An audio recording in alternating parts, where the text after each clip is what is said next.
आप लोग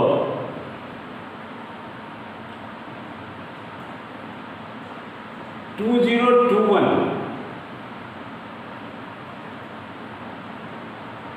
से 2022 का जो बैच है उससे बिलोंग करते हैं। आपका जो सेशन है, your session is 2021 to 22, right? And you belongs to the 12th science. आप 12th साइंस के स्टूडेंट्स।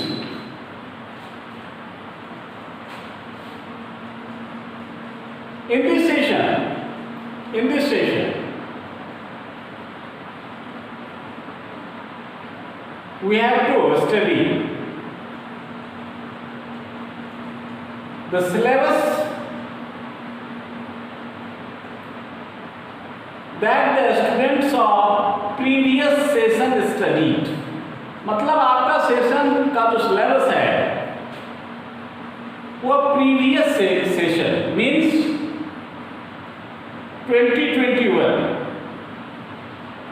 उसके सिलेबस के इक्विवेलेंट है। मीन्स आपका सिलेबस थोड़ा सा रिड्यूस्ड है इन थ्योरी, समझ गए ना, as well as in practicals there are certain modifications.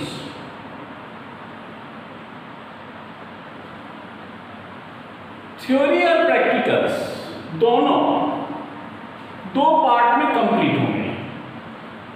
Just I am telling you in nutshell about your examinations, on the basis of which your result will be declared by CBSE. समझे ना? तो आपका जो theory है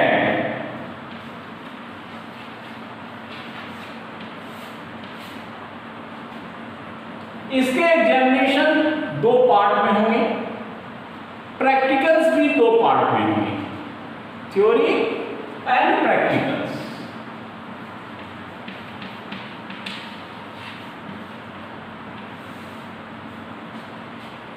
ठीक है, term 1, ये जो टर्म 1 है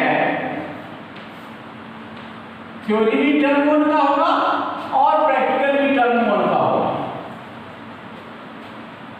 सिमिलरली टर्म 2 के लिए भी थ्योरी होगा at the end of the session and term 2 के लिए भी प्रैक्टिकल्स होंगे at the end of the session। As you know that theory जो है वो 70 मार्क्स का होता है साइंस में, बायोलॉजी में। हम बायोलॉजी की बात कर रहे हैं। सब्जेक्ट हमारा क्या है? सब्जेक्ट हमारा है बायो और इसका कोड है 044।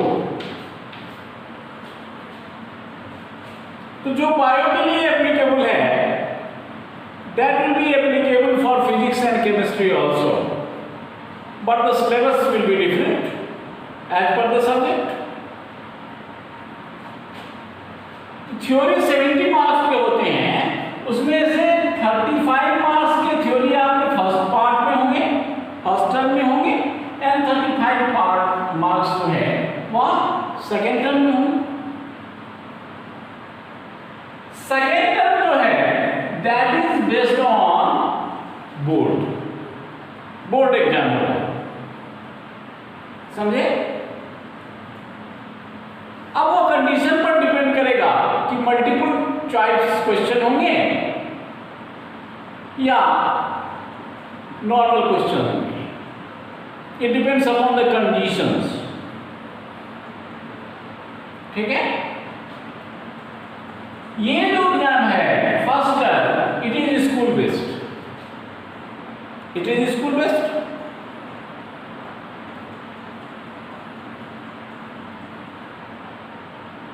सिमिलरली प्रैक्टिकल्स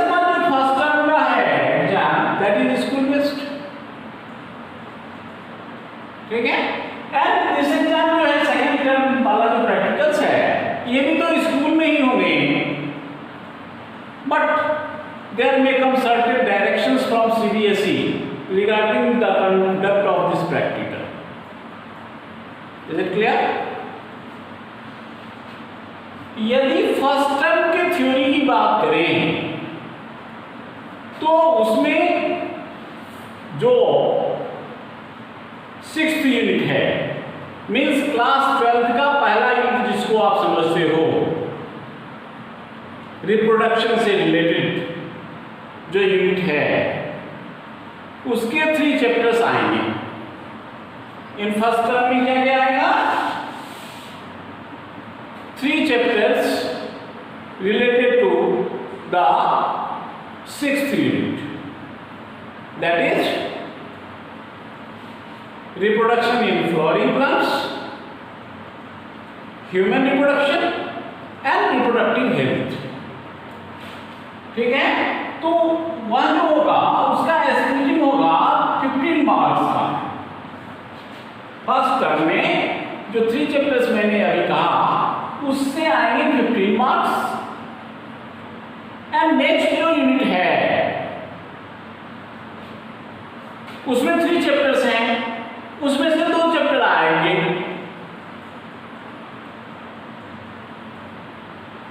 ठीक है, that is principles of inheritance and variation. दूसरा चैप्टर है molecular basis of inheritance. These 2 chapters will come, ये 2 चैप्टर आएंगे नेक्स्ट यूनिट से, और उसका वेटेज जो है that will be of 20 marks.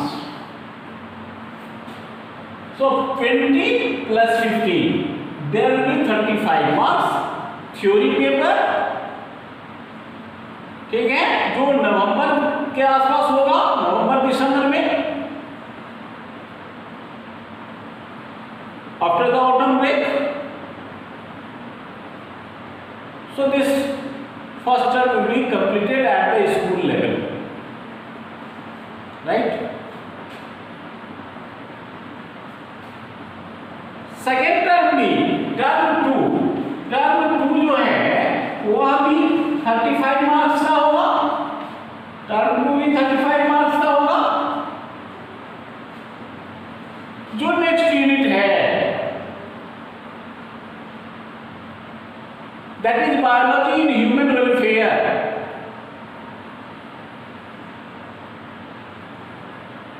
समझे ना? उसमें से 2 चैप्टर्स आएंगे।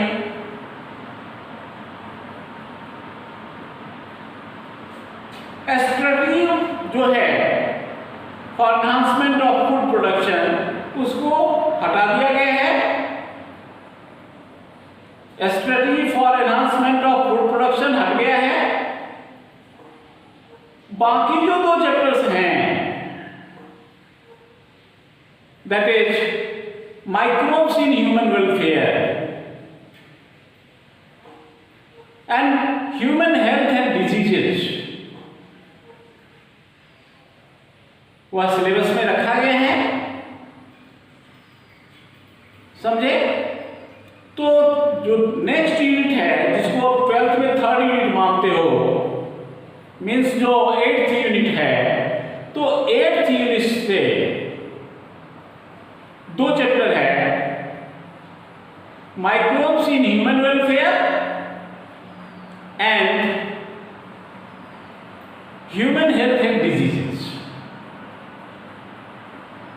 जो नेक्स्ट यूनिट है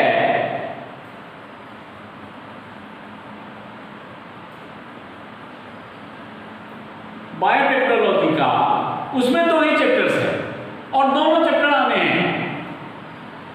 biotechnology principles and processes and applications of biotechnology, ये दोनों चैप्टर आएंगे।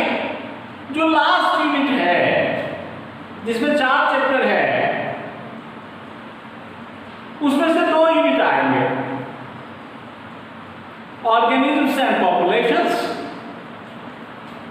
और दूसरा biodiversity biology and its conservation. So शुरू के 2 यूनिट फर्स्ट टर्म में आएंगे एंड लास्ट के जो 3 यूनिट्स हैं वो सेकेंड टर्म में आएंगे। So overall there will be 70 marks in theory. ठीक है, सेकेंड टर्म में मार्क डिस्ट्रीब्यूशन की बात हम जब सेकेंड टर्म का समय आएगा तब करेंगे। अभी हम फर्स्ट टर्म की बात करते हैं। तो फर्स्ट टर्म में रिप्रोडक्शन का 3 chapters 15 marks, principles of inheritance जो मेंडेलियन प्रिंसिपल्स हैं, and next chapter molecular basis of inheritance 20 marks, total 30 marks हो गया थ्योरी का। अब प्रैक्टिकल्स पर चलते हैं। प्रैक्टिकल्स के एग्जाम्स को भी 2 पार्ट में बांटा गया है, समझे? तो प्रैक्टिकल्स आप जानते हैं 30 मार्क्स का होता है। तो 15 मार्क्स फर्स्ट टर्म में and 15 marks second term. First term में कितना मार्क्स होगा 15 एंड सेकेंड टर्म में कितना मार्क्स होगा 15, राइट? प्रैक्टिकल्स की बात कर रहे हैं तो फर्स्ट टर्म में 15 मार्क्स होंगे और सेकेंड टर्म में 15 मार्क्स होंगे। अब इसका डिस्ट्रीब्यूशन देख लीजिए कैसे है। 1 मेजर एक्सपेरिमेंट है, 1 मेजर एक्सपेरिमेंट, ये 4 मार्क्स का है। 1 माइनर एक्सपेरिमेंट, माइनर एक्सपेरिमेंट ये 3 मार्क्स का है।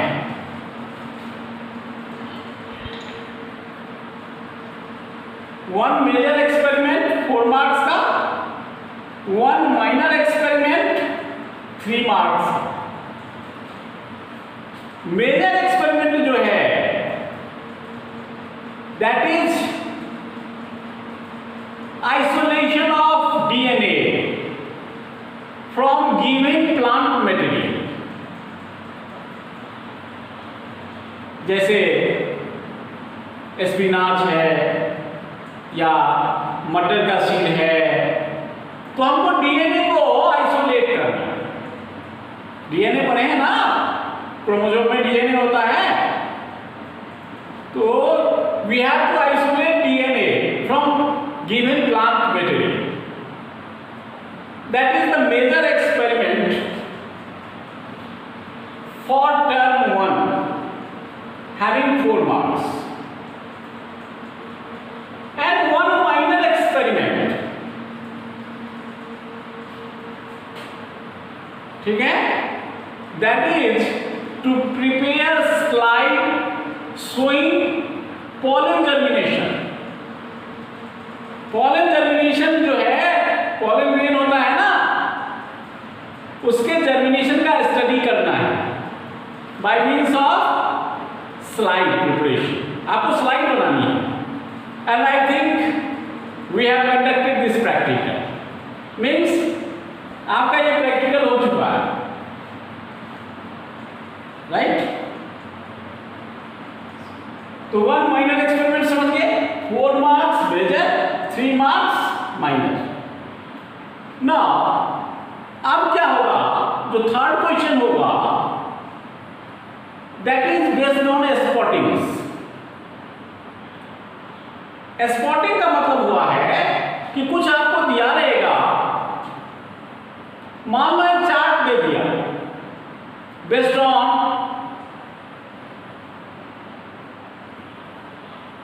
the diseases that we have to study in genetics। Genetics में कुछ हमको डिजीज पढ़ने हैं, उस पर बेस्ड कोई चार्ट दे दिया, उस चार्ट का स्टडी करना है और आपको बताना है कि किस तरह का जेनेटिक डिसऑर्डर है, ये कैसे पास करता है। कोई स्लाइड माइक्रोस्कोप में लगाकर दे दिया, आपको आइडेंटिफाई करना है, उसका डायग्राम बनाना है, उसका लेबलिंग करना है, उसके कैरेक्टर्स लिखने हैं, राइट? तो ये स्पॉटिंग्स जो रहेंगे, थर्ड क्वेश्चन जो रहेगा उसके 3 पार्ट्स होंगे। ये क्वेश्चन नंबर 1 हो गया, this is question number 2। Question number 3 जो है इसके 2 पार्ट्स रहेंगे, 3 पार्ट्स रहेंगे, इसके 3 पार्ट्स रहेंगे। 3.1 मान लो, 3.2, 3.3, या ABC कर देंगे या रोमन में 1 2 3 कर देंगे। Means question number 3 will have 3 parts, right, and each part will consist of 1 marks. हर एक का कितना नंबर होगा? 1 1 1। मीन्स टोटल मार्क्स अभी तक आ गए 10। क्वेश्चन नंबर 3 हो गया 3 मार्क्स का। Now question number 4, question number 4 होगा, दैट इज ऑफ 5 मार्क्स। ये 5 नंबर के होंगे in both terms, first term में भी होगा, सेकेंड टर्म में भी होगा। तो ये क्या होगा? तो ये होगा प्रोजेक्ट रिपोर्ट। आप फर्स्ट टर्म में कोई एक प्रोजेक्ट करेंगे, कोई टॉपिक आप अपना फेवरेट चुनेंगे या प्रैक्टिकल के बुक में से चुनेंगे और उस पर आप काम करेंगे, उसका रिकॉर्ड बनाएंगे, उसका स्टडी करेंगे, आप फील्ड एक्सपेरिमेंट करेंगे, उसको ऑब्जर्व करेंगे, उसको नोट करेंगे और एक रिपोर्ट बनाएंगे, that is called project report. ठीक है, तो क्या होगा ये? Project report. प्रोजेक्ट रिपोर्ट ये इन्वेस्टिगेटरी प्रोजेक्ट है, यानी कुछ नया आपको करना है, इन्वेस्टिगेशन। और इसी पार्ट में एक चीज और है जो आप शुरू कर दिए होंगे, प्रैक्टिकल का रिकॉर्ड बनाना है। क्या बनाना है बेटा? Practical record. प्रैक्टिकल रिकॉर्ड, ठीक है। अब प्रैक्टिकल रिकॉर्ड फर्स्ट टर्म का अलग और सेकंड टर्म का अलग, दो अलग कॉपी भी आप बना सकते हो, या एक्सपेरिमेंट्स तो आपको पता है कि फर्स्ट टर्म का एक्सपेरिमेंट अलग है, सेकंड टर्म का एक्सपेरिमेंट अलग है, तो एक रिकॉर्ड में भी आप 2 पार्ट कर सकते हो, right. Similarly regarding the project, आप किसी प्रोजेक्ट पर काम कर रहे हो, तो जहां तक काम आपका कंप्लीट हुआ, यूजुअली वो फर्स्ट टर्म तक हो जाना चाहिए, नहीं हुआ तो उसी प्रोजेक्ट को आप कंटिन्यू कर सकते हो, लेकिन आपने काम किया है उसका रिकॉर्ड होना चाहिए कि आपने फर्स्ट टर्म तक कितना काम किया है उस प्रोजेक्ट पर। यदि कंप्लीट हो गया तो कोई बात नहीं, सेकेंड टर्म का दूसरा रिपोर्ट बना लेंगे। तो project report plus practical record plus viva, ठीक है। इस पर वाइवा भी लिस्ट होगा, वाइवा वाइज। ये पार्ट 5 मार्क्स के होंगे, 5 मार्क्स के होंगे, समझे ना। मीन्स कितना हो गया? 4 3 7 3 10 and 5, so there will be 15 marks.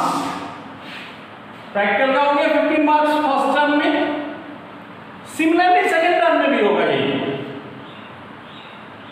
Second term में भी एक मेजर एक्सपेरिमेंट होगा, एक माइनर एक्सपेरिमेंट होगा, ठीक है, और 3 स्पॉटिंग्स होंगे and project report plus practical record plus viva wise.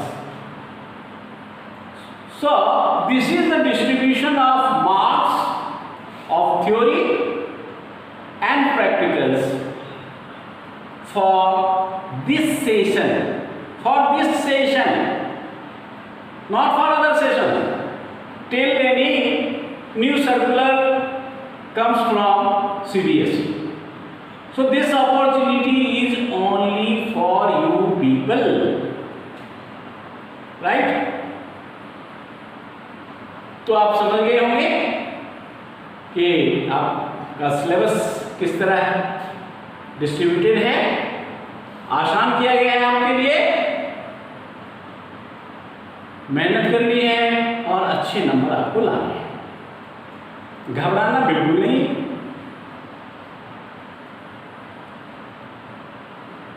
देखो मैं पहले कहता हूं, बायोलॉजी यदि रखे हो और यदि आप सोचते हैं कि हमको डॉक्टर बनना है तो मेहनत तो करनी पड़ेगी, बिना मेहनत का कुछ नहीं होगा। है ना, पता कि बच्चे में तो होता है, करेज तो होता ही, एबिलिटी भी होती ही है, स्टेमिना तो होता है, एक्शन में लाने की जरूरत है बस, समझे ना। एक बच्चा आज हमको मैसेज किया था कि सर आपकी बात, एक बात मुझको जब आप पढ़ा रहे थे तो हमारे मन को छू दिया, और उसी के बदौलत मैं आज PMCH पटना में पढ़ रहा हूं।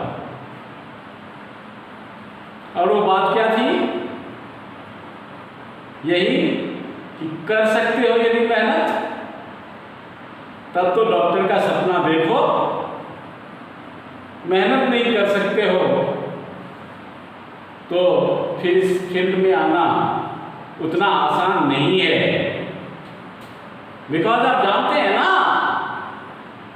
मेडिकल की पढ़ाई में रस बहुत ज्यादा है, और ज्यादा रस क्या होगी, पढ़ने वाले बच्चे जो हैं वो निकाल ही लेते हैं, मेहनत करने वाले निकाल ही लेते हैं। मैंने देखा है यार, ऐसे ऐसे बच्चे हैं जिसको आप ये नहीं कहोगे बहुत इंटेलिजेंट थे, लेकिन उन्होंने इतनी मेहनत की कि मेहनत के दम पर उन्होंने निकाल ही लिया और अच्छे अच्छे इंस्टीट्यूशन में है, समझे ना। मैं तो अपने आप को बहुत अच्छा फील करता हूं जब बच्चों का कोई मैसेज आता है। मेरे बल पर नहीं बना, मैं तो थोड़ा सा मोटिवेशन दे देता हूं, थोड़ा सा गाइडेंस दे देता हूं, थोड़ी सी आपको बातें बता देता हूं रिलेटेड जो है टॉपिक से। करनी आपको है, आप में लगन होनी चाहिए, डिवोशन होना चाहिए। तो है क्या बायोलॉजी में 360 नंबर तो आपको यूं ही आ जाए, बायोलॉजी का फायदा उठा सकते हो।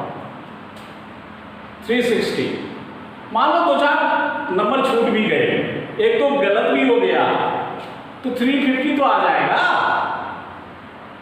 अब इस बार से क्या हुआ है पता है तुम लोगों को, इस बार से ये जो नीट का क्वेश्चन आएगा उसमें फिजिक्स, केमिस्ट्री, जूलॉजी और बॉटनी, ठीक है ना, 4 पार्ट्स होंगे। अब हुआ क्या, हर एक सब्जेक्ट में 2 सेक्शन होगा, सेक्शन ए और सेक्शन बी। नीट के बारे में बता रहा हूं, ए सेक्शन में 35 क्वेश्चन होंगे और बी सेक्शन में 15 क्वेश्चन होंगे। आपको पता है ना हर एक सब्जेक्ट में 45 क्वेश्चन होता है, ईच क्वेश्चन के 4 मार्क्स होते हैं।